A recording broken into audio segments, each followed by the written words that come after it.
buenos días. La idea de esta primera presentación tiene que ver con mostrarles a ustedes, particularmente en la psicología, cómo el enfoque transpersonal, algunos de ustedes o varios probablemente vengan de la psicología o no, pero entender cómo es que se ha producido este movimiento al interior de la psicología y más allá de la psicología misma, en relación de lo que podemos entender como una cuarta propuesta o cuarta fuerza dentro de la psicología, y creo yo dentro de la perspectiva que muchos de nosotros podemos haber estado experimentando o buscando dentro de una búsqueda mucho más personal. Quisiera comenzar contándoles que al inicio de mi carrera en la profesión, y cuando digo el inicio me refiero a mi etapa de estudiante, yo tenía una cierta idea. Mi idea era estudiar psicología, lo cual implicaba que cuando yo entrara a estudiar esta profesión me encontrara efectivamente con una psicología, la psicología, porque esa era mi pretensión, quería convertirme en psicólogo. Cuando yo comencé a estudiar, comencé a percatarme que entre los compañeros habían algunas preguntas que a mí me dejaban pensando en que esta pretendida psicología no era tal, porque de inicio, cuando nos encontrábamos dentro ya de la carrera, era común que nos preguntáramos, bueno, ¿y tú a dónde vas? ¿A qué psicología vas? ¿Y eso qué psicología vas? Y yo decía, bueno, pero es que yo voy a estudiar psicología. Entonces, comencé a descubrir que a qué psicología vas significaba si tú ibas a ser psicólogo clínico, ibas a ser psicólogo educativo o ibas a ser psicólogo social, dedicado al mundo social u organizacional. Y obviamente para mí la psicología era la psicología clínica. No había pasado por mi mente que la educación o la parte social pudiera formar parte de, porque no bastaba con que si yo era estudiante y había decidido por la psicología clínica, que esa fuera la única decisión, porque luego venían otras preguntas. ¿Vas a ser psicólogo clínico? Muy bien. Bueno, entonces ¿vas a ser psicoanalítico? ¿Vas a ser cognitivo-conductual? ¿Vas a ser humanista? Esas eran las preguntas. Y habían otras, porque de pronto no bastaba con que una persona definiera ser psicólogo clínico en el campo, por ejemplo, o en el enfoque psicoanalítico, dinámico. La otra pregunta, o la siguiente, era, bueno, ¿y te vas a dedicar a los adultos? ¿A los adolescentes o a los niños? Entonces, cada vez había un mayor grado de especialización, que obviamente yo luego he podido observar que ocurren con muchas otras carreras. Entonces, si yo estudio Derecho, no basta con que yo me convierta en abogado, porque de pronto me va a salir y me va a surgir de nuevo, bueno, y tú vas a ser abogado tributarista, civil, penal, ¿qué vas a hacer? ¿No? Y si soy civil, bueno, te vas a dedicar a las familias, te vas a dedicar a los... O sea, ¿qué es lo que...? Y si ustedes van a la medicina, van a encontrar algo bastante similar, porque ser médico, cirujano, no es suficiente. Y luego yo me he encontrado ingenieros civiles que dicen, bueno, yo soy ingeniero civil, pero me dedico a la parte estructural, no necesariamente a la parte operativa, ejecutiva. Yo hago mediciones de estructura. Pareciera ser de que nuestra condición humana en términos de qué carrera es la que vamos a estudiar, nos lleva a una importante toma de decisión que tiene que ver con cuál es aquel campo de acción específico, concreto, al cual te vas a dedicar. En otras palabras, cuál va a ser tu hiperespecialización. Estoy trayendo esta conversación en este momento porque con respecto de lo que quiero mostrarles en el ámbito de la psicología y del nombre que tiene esta ponencia, hablar de la cuarta fuerza en el ámbito de la salud mental o en el ámbito de la psicología es en cierta manera hablar de, desde donde yo lo estoy tratando de mostrar, de un retorno a algo que se produjo como pérdida en la consideración del ser humano. Entonces, si nosotros nos remitimos a la psicología como tal, pudiéramos dar cuenta de la psicología como algo que nos acompañó desde hace muchísimo tiempo atrás, y entonces tendríamos que ir hasta la época de los griegos, y algunos irían incluso hasta un poco más atrás, inclusive, o simplemente nos podríamos remitir a toda esa explosión que se produjo después de la segunda revolución industrial, específica y especialmente con la aparición del positivismo, y junto con el positivismo, con la aparición de lo que el día de hoy llamamos ciencia o el método científico, de todas aquellas que el día de hoy consideramos carreras.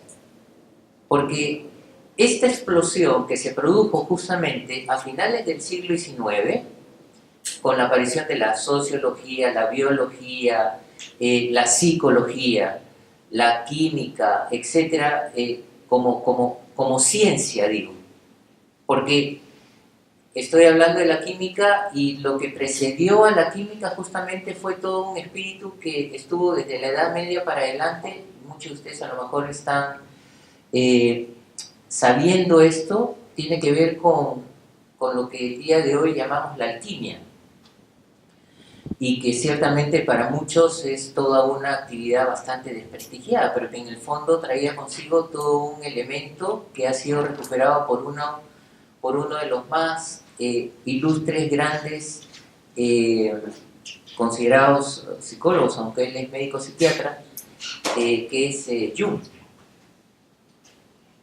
Digo recuperado porque no necesariamente fueron temas que pudieron haber sido bien vistos de poder considerar y de tratar, si es que hablamos de la ciencia, de la psicología como ciencia. Pero bueno, la psicología como ciencia aparece a finales del siglo XIX. Y es importante tener en consideración que en ese momento era necesario, que el positivismo así lo requería, puede encontrarse todo un sistema y toda una metodología para la investigación que pudiera ser denominada psicológica. Por lo tanto, hay toda una tradición que tiene que ver justamente con tratar de considerar que lo medible, lo observable, es precisamente aquello que pudiera ser tomado en cuenta como objeto de estudio para lo que nosotros podríamos considerar la ciencia o lo científico. La psicología en ese sentido se convirtió en la mejor manera de poder conocer al ser humano en todo aquello que nosotros podríamos haber observado y que podríamos ciertamente medir predeciblemente. Entonces, si nosotros vemos finales del siglo XIX, hay un movimiento bien interesante que ocurre y que yo les voy a comentar. No es tan casual, porque este movimiento en realidad tiene una larga historia. Porque paralelamente al nacimiento de la psicología como ciencia, comienza a aparecer todo el movimiento que todos ustedes conocen como psicoanálisis, cuyo fundador, Sigmund Freud, estaba en cierta medida del lado opuesto. Cuando digo del lado opuesto, es no porque necesariamente él se haya colocado ahí de forma intencional, pero cuando él, tan pronto como construye su propia teoría respecto del ser humano y nos dice que no necesariamente lo observable y tampoco necesariamente lo medible es lo que guía o dirige la vida del Homo sapiens, y que más bien coloca al inconsciente, que es algo que no se ve, y coloca dentro del inconsciente toda una serie de aspectos, como por ejemplo los sueños, como un punto importante de interpretación para poder saber, o los actos fallidos, para poder descubrir qué es lo que hay detrás de ellos. Está ciertamente contraviniendo lo que podría haber significado en algún momento de la historia del hombre lo que había descubierto Ptolomeo, cuando Ptolomeo dice que es el Sol el que gira alrededor de la Tierra. Y de pronto tenemos a un Copérnico que dice completamente lo contrario. No es el Sol girando alrededor de la Tierra, sino más bien es lo contrario. Pero entonces, cuando vemos que esto ocurre en la historia, entre quienes habían dicho ya desde muy antiguo que la Tierra no era plana sino redonda, mientras que habían otros que decían que la Tierra era plana, lo que estamos observando es que pareciera ser que hay una cierta polaridad entre qué es lo que ocurre de una forma o ocurre de otra. Si nosotros, por ejemplo, miramos precedentes, Platón había mencionado que el conocimiento era posible, pero no dentro del mundo de los sentidos. Y él hizo una diferencia muy clara entre lo que era la doxa, que era el mundo perceptible, y el episteme. El episteme como aquella capacidad del ser humano para poder justamente tomar contacto con aquellas formas o con aquellas ideas que eran el mundo real. En otras palabras, para Platón, lo que nuestros sentidos pueden percibir, ver, tocar, no es el mundo real. El mundo real está en otro lado. De hecho, el mito de la caverna alude a eso, algunos de ustedes lo conocen. El hecho de que Platón haya podido, por ejemplo, asumir que existe el mundo de las ideas, que es donde realmente existe la realidad y de la cual nosotros somos consecuencias de ese mundo de las ideas. Pero un discípulo tan connotado como Aristóteles contraviene a su propio maestro, que es Platón, y dice, un momentito, no es tanto así, porque nosotros podemos también, desde lo que percibimos, las sensaciones nos pueden dar la posibilidad de que efectivamente nosotros podamos llegar a conocer el mundo real. Entonces, lo que quiero mostrarles es que esta condición humana donde nosotros consideramos y creemos que las cosas son de un modo, pero puede venir otro y decir que es todo lo contrario, ha sido parte de un movimiento que no es solo correspondiente a la psicología. Es un movimiento que viene correspondiendo en general a la condición humana.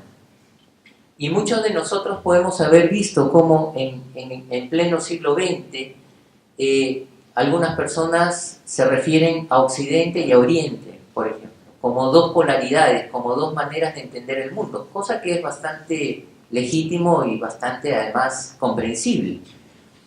Podemos comenzar a mirar todo este mundo de polaridad en el que podemos también considerar lo que es hombre, mujer, energía femenina, energía masculina. Hay todo un ámbito en el que pareciera ser que como seres humanos hemos estado en la necesidad de poder mirar que no todo es blanco, que también hay algo que es negro, no todo es negro, también hay algo que es blanco, y entre lo blanco y lo negro parece ser que hay muchos matices.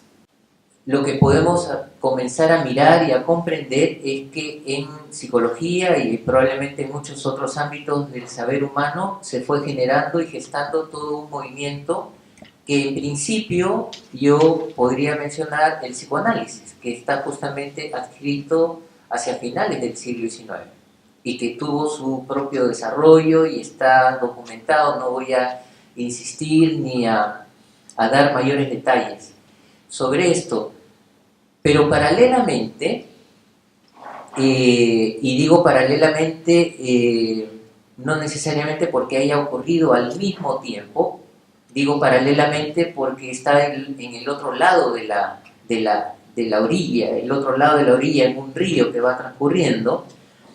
Tenemos a la parte más conductual, cognitivo-conductual ahora, que estaba totalmente en desacuerdo con que el inconsciente fuera a ser aquel elemento gravitante y clave para entender por qué el ser humano es como es.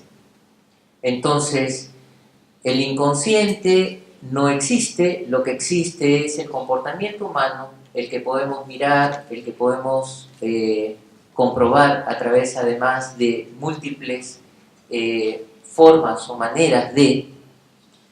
Y cuando nosotros tenemos estas dos grandes escuelas, por un lado el psicoanálisis, yo todavía recuerdo en la época en la que estaba estudiando, 1983, 1984, se generaban mesas donde se presentaban psicoanalistas, se presentaban cognitivos conductuales, y eran literal una suerte de batallas campales en donde uno no solo reivindicaba su propia teoría, sino que buscaba por todos los medios de invalidar la teoría contraria.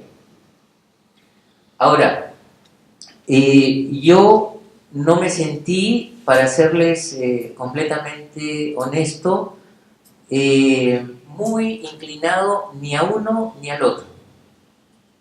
A mí me parecía demasiado irracional para la condición de Homo sapiens que pudiéramos aceptar que fuéramos a ser guiados por el inconsciente, que era una cosa además absolutamente irracional. Y tampoco me terminaba inclinando por una concepción puramente conductiva, conductual, de que es el comportamiento, aquello que, o lo visible, aquello que pudiera estar dirigiendo nuestro desarrollo como seres humanos. Yo tuve la oportunidad, y hay varias escuelas que están alrededor, pero hay, y yo tengo que mencionarlo aquí, quizás alguno de ustedes lo conozca o haya escuchado de Roberto Criado. Roberto Criado fue un profesor de los cursos de psicología general, y luego cuando ya estuve en la especialidad tomé un curso con él que a mí me abrió un amplio espectro que no correspondía a ninguno de los dos ámbitos de los que les he mencionado respecto del psicoanálisis y de lo cognitivo-conductual. El curso que él dictaba era fenomenología. Y en este curso de fenomenología, él empleaba un lenguaje demasiado raro, además que trajo autores que eran para mí hasta ese momento como, ¿de quiénes me está hablando este señor?, decía yo. Merleau-Ponty, por ejemplo, filósofo francés, que ha trabajado increíblemente toda la parte de fenomenología corporal. O sea, si nosotros, por ejemplo, quisiéramos encontrar una fuente tremendamente enriquecedora de lo que es la vivencia del cuerpo, Merleau-Ponty es indispensable.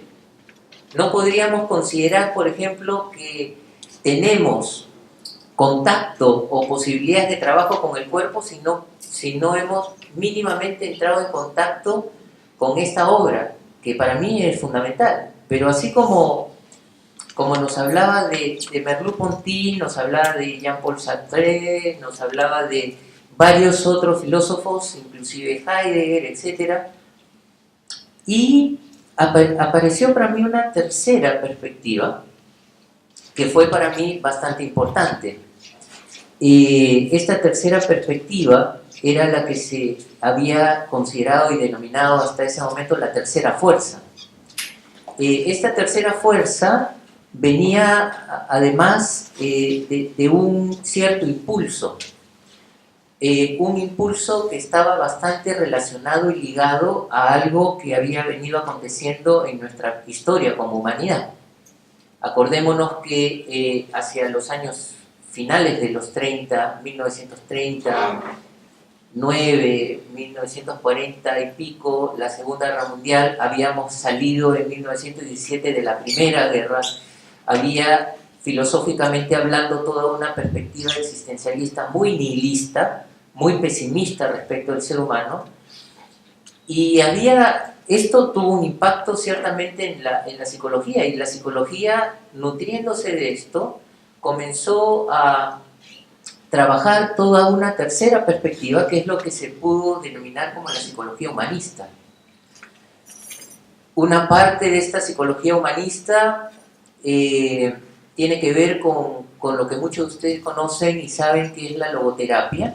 Viktor Frankl como fundador de la misma, que tiene mucha de la perspectiva humana en términos integrales, que tiene una perspectiva muy hermosa respecto del sentido de la vida, del sentido que el ser humano necesita para vivir. Y esta es una perspectiva que a mí particularmente me hizo mucho mayor sentido, y eché a investigar y a buscar mucho respecto de esto. Entonces, encontrarme, por ejemplo, con Rollo May, encontrarme con Abraham Maslow, encontrarme con el mismo Rogers, desde su perspectiva un poco más norteamericana, pero igual centrada en el cliente, y donde él tenía una serie de aspectos que estaban muy centrados en esta perspectiva. Para resumirles, si esta tercera fuerza tuviera que ser definida, y yo sé que estoy haciendo un reduccionismo tremendo, para los que son psicólogos probablemente tienen un poquito más de idea, y quienes no, probablemente no quiero que se queden con una parte demasiado resumida, pero los invitaría a que puedan buscar alguna en Google o en YouTube, pueden encontrar historia de la psicología, van a encontrar cosas realmente maravillosas. Si hay algo que en esta mirada de contraposición, si el psicoanálisis no solamente hace basar en el inconsciente, sino que además hace basar en la psicopatología, es decir, en la parte nuestra que pudiera ser la más patológica. Desde una perspectiva psicoanalítica, todos tenemos algo de patología, todos somos algo patológicos. De hecho, en nuestras clases, cada vez que recibíamos alguna clase de psicopatología o psiquiatría, aparecía alguien explicando la neurosis obsesiva o la neurosis fóbica o la depresión, y todos decíamos, yo tengo esto. Es la perspectiva desde la cual partía. La psicología humanista se negó en cierta manera a aceptar de que esta parte patológica fuera a ser la que pudiera dar como fundamento y explicación de lo que nosotros como seres humanos podemos ser. Entonces, lo que Rogers, Maslow y muchos otros comenzaron a proponer es que necesitamos más bien basarnos en todo lo contrario, no en nuestra parte psicopatológica, sino más bien en nuestra parte más saludable, en la parte más sana. Y es basándonos en esa parte más sana desarrollar todo nuestro potencial. Por lo tanto, la tercera fuerza, que es la fuerza de la psicología humanista, se basa en la consideración del ser humano como un ser humano fundamentalmente saludable, cuyo desafío clave es desarrollar su potencial. El psicoanálisis lo que diría es: nosotros no somos fundamentalmente saludables, somos personas, querrámoslo o no, por las fases por las que pasamos, oral, anal, fálica, algunos de ustedes ya las conocen. Ahí es cuando nosotros comenzamos a nutrirnos de una cierta predisposición psicopatológica, y nuestro desafío es reconocer y conocer nuestro inconsciente.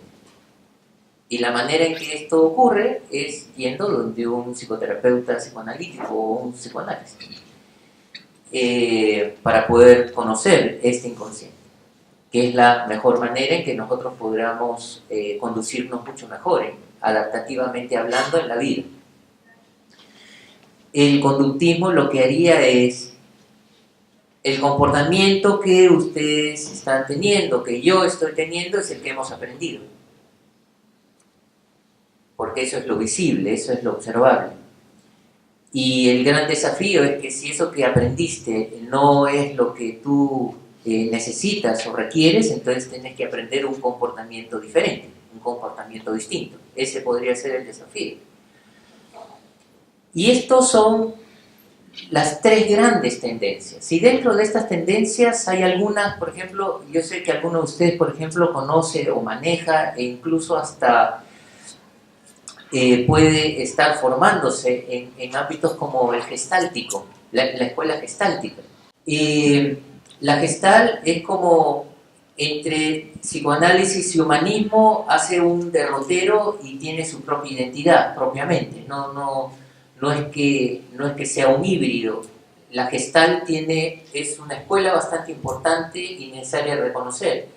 Que nació en Alemania, hay varios fundadores, y que luego ya toda la parte terapéutica ha sido bastante desarrollada y obviamente en este momento superada del momento inicial. Bueno, tenemos todo esto, llegamos a los años 60, y ya previamente a los años 60 hay algo que comienza a ocurrir aquí. Hay algo que comienza a pasar, no solo en términos de la psicología, sino en términos culturales. Acordémonos que hacia finales de los 50 y comienzo de los 60 comienza a aparecer un cierto espíritu en la humanidad.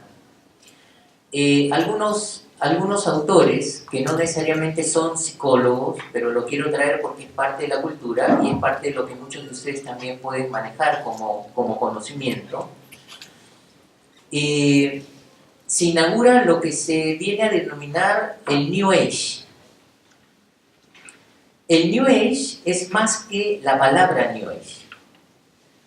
Y yo en realidad esta palabra New Age, nueva era, yo no la he podido entender sino hasta hace unos 2 o 3 años.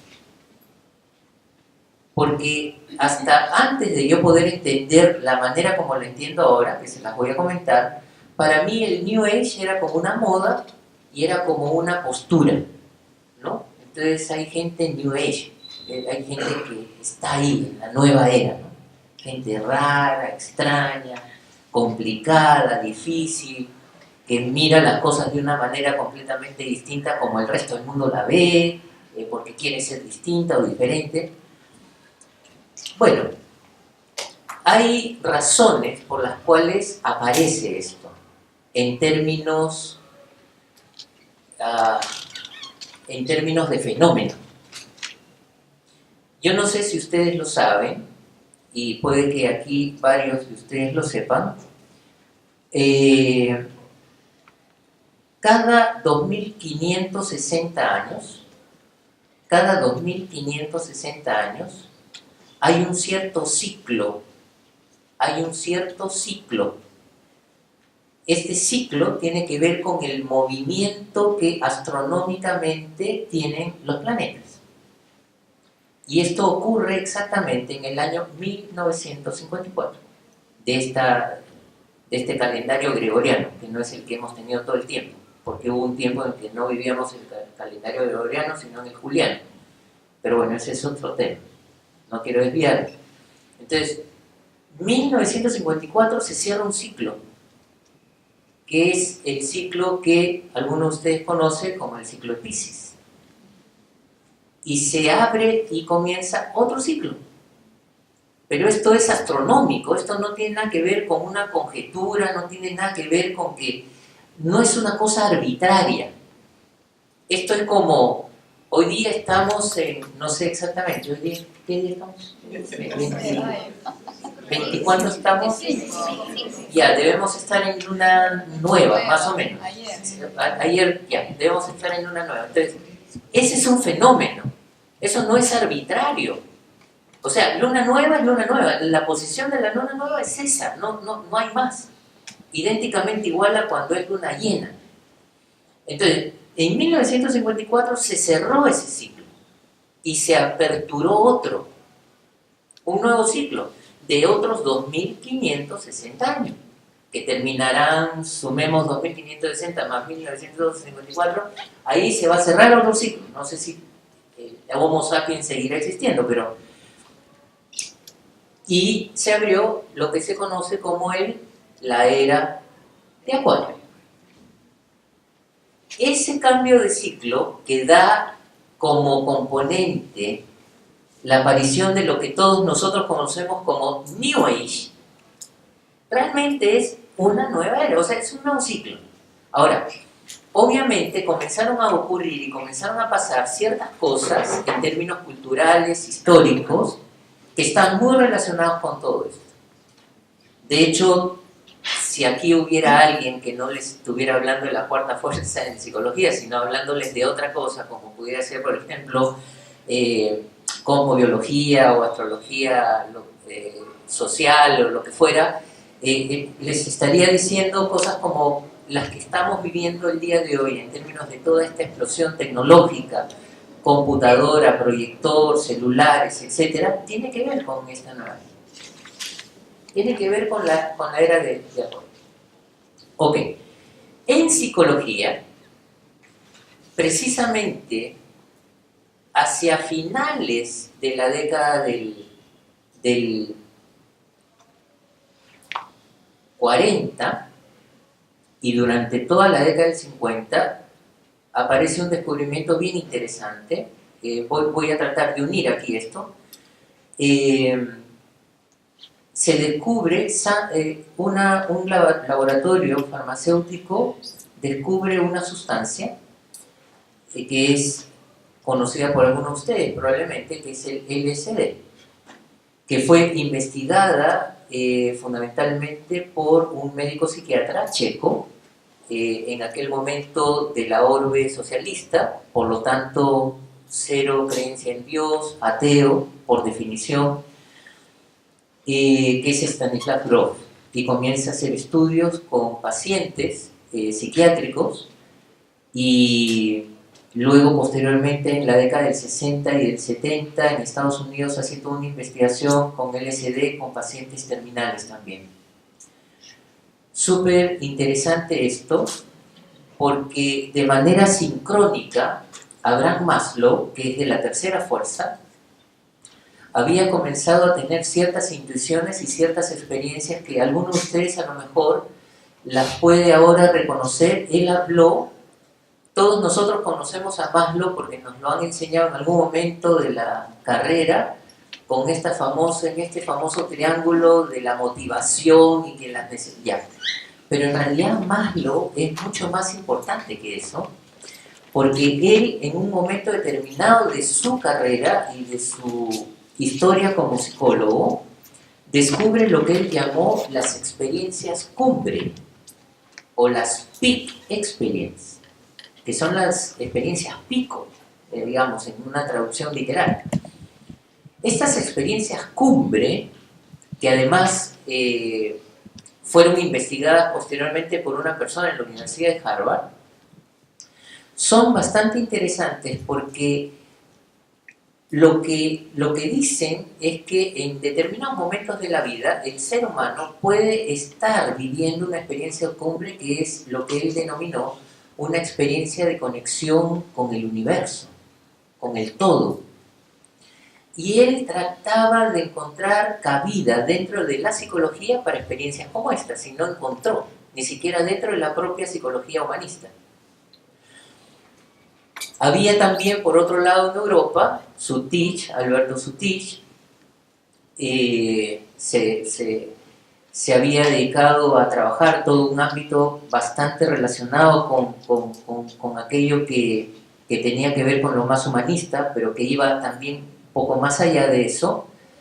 Y teníamos por otro lado a Grof, que ya para la década del 70 estaba instalado en Estados Unidos, él haciendo sus investigaciones con LSD.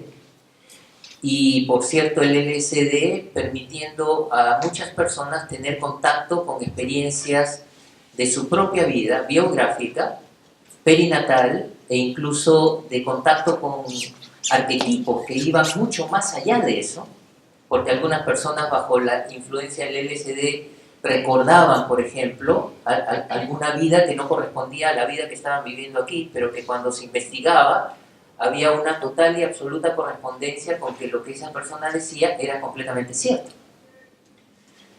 Estos tres personajes de los que les estoy hablando, Stanislav Grof, Abraham Maslow y Alberto Sutich, se reúnen en Estados Unidos ya para hablar de cada uno de su propia experiencia, qué es lo que les está pasando, su experiencia profesional. Es como tres de ustedes se reúnen a hablar, oye, mira, yo estoy en esto, y mi casuística me está diciendo esto, y ellos se sentaron. El año pasado tuvimos la suerte de compartir con Grof, que todavía vive, 85 años, y en febrero del 2018 viene al Perú, Dios mediante, ojalá. Digo ojalá porque está en una edad, él está realmente muy bien. El año pasado hemos tenido un trabajo con Stanislav Grof y es increíble, y él nos contó que él estaba trabajando en la clínica y lo fue a visitar a Abraham Maslow. Es un relato que él a veces lo cuenta, y cuando se conocieron, su primer encuentro duró 12 horas conversando, sin cafecito, sin almuerzo, conversando 12 horas, los dos, acerca de cuál era la experiencia de uno, cuál era la experiencia del otro. Y obviamente, bueno, ya como anécdota, él ojalá pueda contarlo en algún momento, pero cada vez que se reunía, la esposa de Maslow no lo veía bien a Grof, porque cada vez que llegaba a la casa perdía al esposo, o sea, era como una cuestión de celos, ¿no? Grandes perspectivas de la psicología, psicoanálisis, conductivo-conductual, psicología humanista, podían dar cuenta de un fenómeno que los tres estaban ya no solo avisorando, sino constatando en su propia práctica profesional. Y tiene que ver fundamentalmente con que los reportes y los relatos de los pacientes daban con mucha claridad una vivencia que, si lo tuviéramos que decir en términos junguianos, era una vivencia de relación con lo luminoso, para no decir con lo espiritual. Entonces ellos dijeron, hay una parte que la psicología no está tomando en cuenta.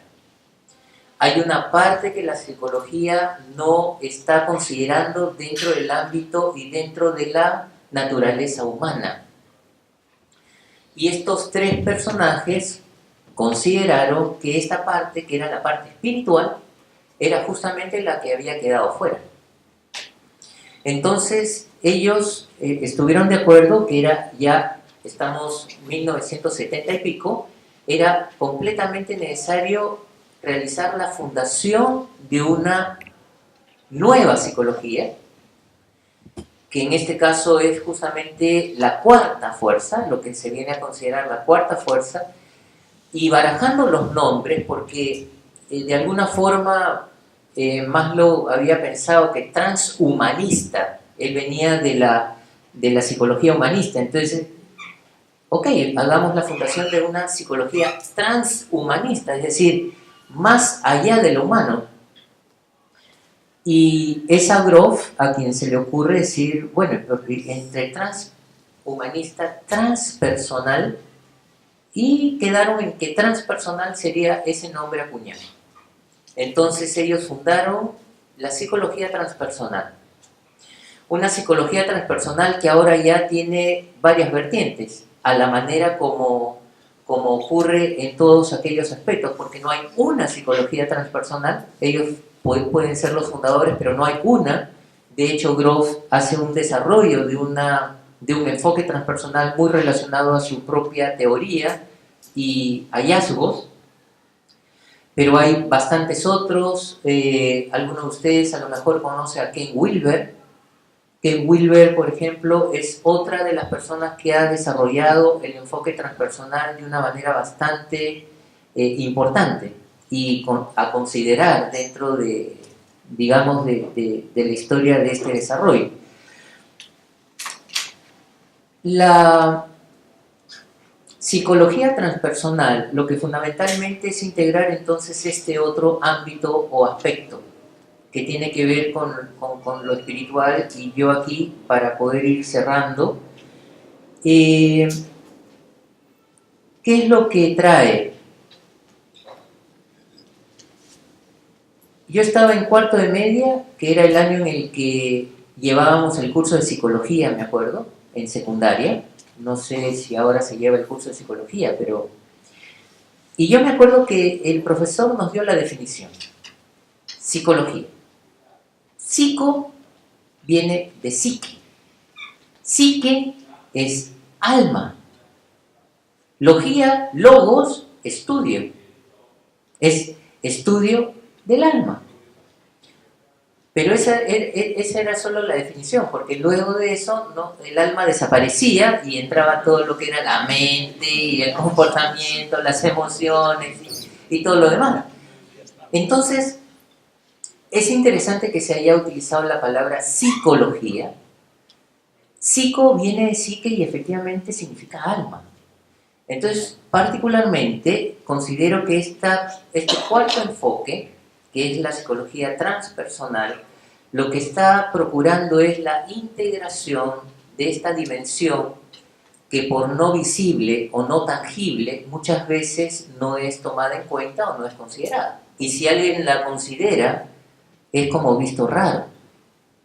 Yo he trabajado durante 20 años para la Universidad Católica, un ambiente súper académico. Si ustedes van y le hablan a algún profesor sobre inteligencia emocional, les va a decir que eso no existe, porque es un constructo creado que no está estadísticamente probado, es decir, no ha conseguido el estándar que estadísticamente debería de tener, que es un grado de confiabilidad o de validez que debe de ser menor a 0.1 para poder decir que eso existe. Académicamente hablando, ese es el mundo científico al que nosotros podríamos enfrentarnos.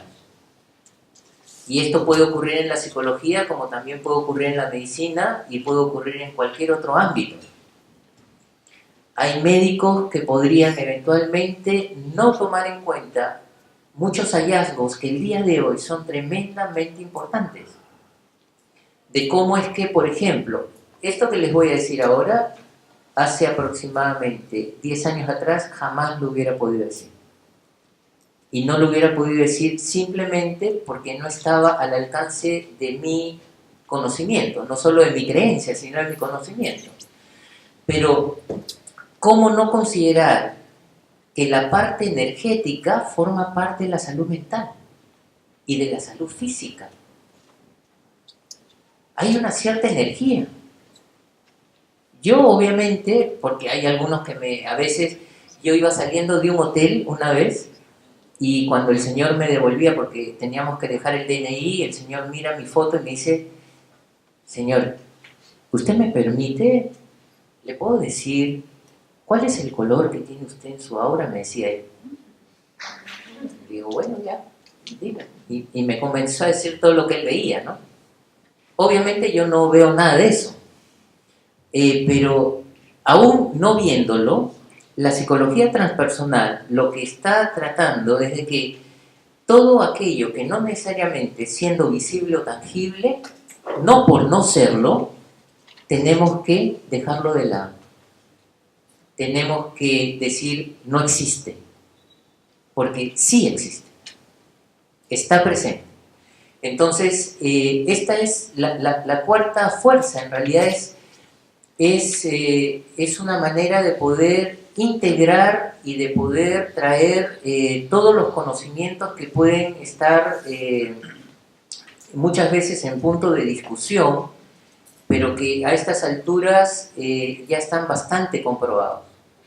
La idea que con Federico y con Jean-Paul tuvimos inicialmente cuando quisimos hacer este evento es que mucho de lo que va a ocurrir ahora, que se va a presentar ahora y que luego se va a vivenciar por las tardes, que no sea solo por una consideración de unas personas que andan en esa onda, ¿no? Porque a veces se ve que son personas un poco raras. ¿Qué es eso de, si hablamos de biodanza, que se donen a, ¿no? O de danza primal, o si hablamos de constelaciones familiares? Hay gente que, en términos académicos, todo eso es como habladuría, porque no le dan crédito. Y lo que nosotros estamos queriendo es que haya una perspectiva que ustedes puedan saber que en todas y cada una de las cosas que van a ocurrir el día de hoy por la tarde hay un sustento teórico. Hay gente que no dice lo que dice porque se le ocurrió. Hay gente que dice lo que dice porque hay un trabajo de investigación, hay años de estudio, hay mucha consideración de sistemáticamente y con mucha disciplina de haber seguido no solamente casos, sino también de haber descubierto en la literatura muchos aspectos que son realmente importantes. Y la psicología transpersonal está procurando y está tratando de que todo esto pueda justamente incluirlo, no desecharlo ni excluirlo, sino más bien al revés, integrarlo. Entonces, esta es la cuarta fuerza de la psicología, es la consideración de que la ciencia no está del otro lado de la espiritualidad. La ciencia y la espiritualidad están del mismo lado. No tienen por qué seguir separados uno del otro. No tiene por qué pensarse de que si tú eres científico, entonces tienes que dejar de lado tu parte, porque es necesario traer todo completo, todo entero, todo integrado realmente, en el ámbito de...